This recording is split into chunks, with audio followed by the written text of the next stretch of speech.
Ele inspirou generais centenas de anos à frente de seu tempo. Autor da frase Vini, Vidi, Vici, conquistador da Gália e amante de Cleópatra. Exímio general responsável pelo crescimento do Império Romano, tanto em extensão territorial quanto em escravos e impostos. Elevado a deus romano e detentor máximo de todos os títulos possíveis. Hoje vamos falar sobre a trama para assassinar Júlio César.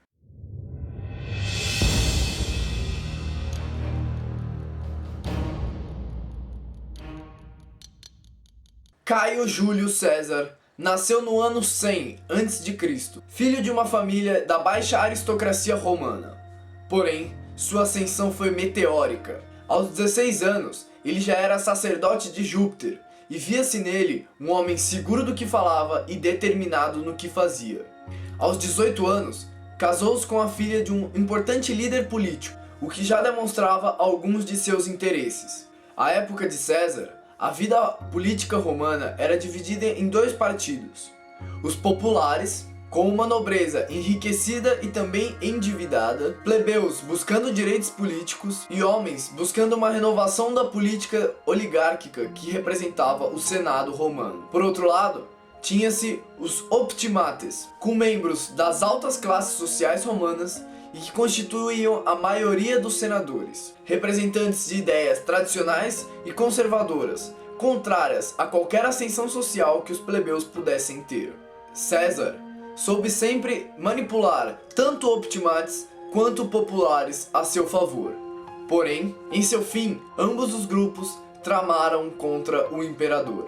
César estudou retórica na Grécia e antes dos 30 anos já havia recebido condecorações por êxitos em batalhas na Ásia. Após os 30 anos, César passa a subir em seus postos militares, subjugando a região da Península Ibérica aos domínios de Roma. Retornando a Roma, César alia-se aos dois homens mais ricos, influentes e importantes de Roma para formar o primeiro triunvirato. César, Marco Licínio e Cneo Pompeu tinham a República Romana em suas mãos. No ano de 59 a.C., César assume o posto de cônsul e passa a fazer frente ao Senado romano. Algum tempo depois, é passado a ele a responsabilidade pela região da Ilíria, na atual França, onde ele passa a conquistar e anexar as diversas regiões que compõem a Gália, terra de uns certos irredutíveis gauleses que tomam poção mágica. Essa série de vitórias na Gália garantem a César o apoio de seus soldados,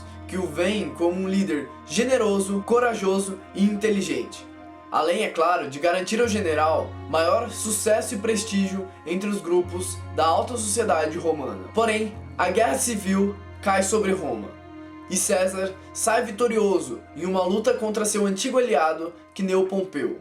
Sendo assim, César tem Roma em suas mãos e toma o posto de Dictator Maximus. Algum tempo depois, derrotando todos os seus inimigos, César é nomeado imperador, título que lhe é concedido vitaliciamente e passa a ser hereditário, constituindo parte do nome de Júlio César, se tornando então Caio Júlio César Augustus. É então que o grande imperador de ascensão meteórica passa a realizar diversas reformas na estrutura econômica, social e jurídica de Roma. É nessa época, por exemplo, que César lança as bases do calendário juliano, utilizado por nós até hoje. Porém, grande parte dos senadores, membros do partido dos optimates, passam a ficar descontentes com as reformas de César e então passam a tramar contra o imperador. Entre os muitos senadores, um nome surge como um principal líder: Marco Júnior Brutus, um possível filho bastardo de César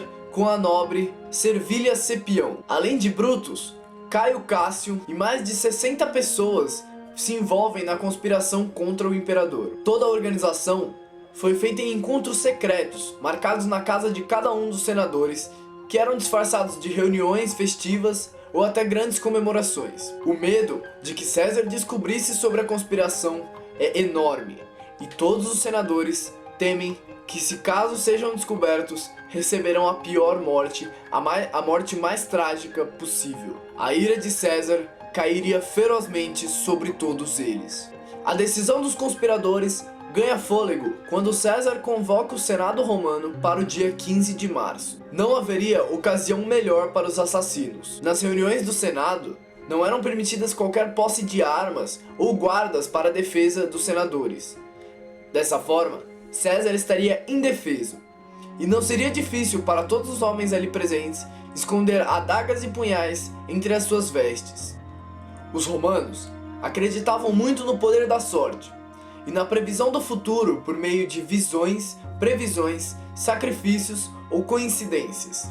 E César, rezam as lendas, foi avisado por sacerdotes, plebeus, por sua esposa e até mesmo por sonhos de que algo de errado aconteceria no começo de março. Porém, o imperador, sempre confiante, não acredita em tais previsões e caminha para o Senado no dia 15 de março, onde seu grande amigo, Brutus, o esperava ansiosamente. César entra altivo e muito bem vestido na região do Senado, com sua toga púrpura e sua coroa de louros. Senta em seu trono dourado e se prepara para a reunião, sem saber que boa parte dos senadores, que ele considera amigos, estão ali para matá-lo. Às 11 horas, durante a reunião, o sinal entre os assassinos é dado. Alguém puxa a toga de César ao chão. É então que a primeira facada é desferida por Caio Servilio Casca.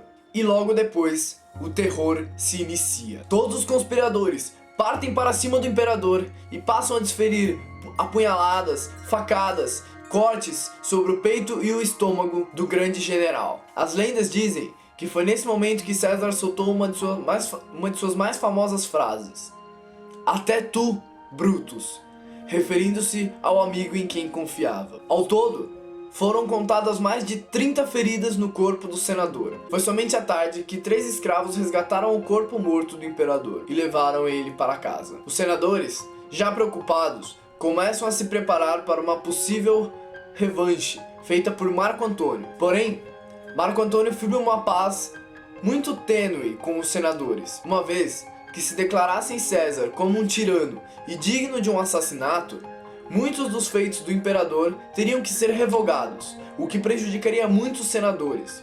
Dessa forma, eles preferiam sair como errados do que ter seus direitos removidos. Logo, foi necessário buscar uma anistia aos feitos de César, que eram considerados tirânicos, e também aos assassinos do imperador. Alguns dias depois, Marco Antônio, então cônsul do Império Romano, lê o testamento que César deixou. César deixa a cada cidadão romano 300 sestércios, mais dinheiro do que muitos deles haviam visto na vida, além de deixar sua casa como um espaço público e garantir uma gigantesca herança ao seu filho e assassino Marco Júnior Brutus. A população vai à loucura com esse último grande feito do imperador, e no dia de seu funeral ele passa a receber a aclamação de Deus pela população romana. O maior benfeitor do povo romano, que soube negociar com políticos e soldados, é cremado em meio aos prantos do povo, e seus assassinos são perseguidos pela massa enfurecida.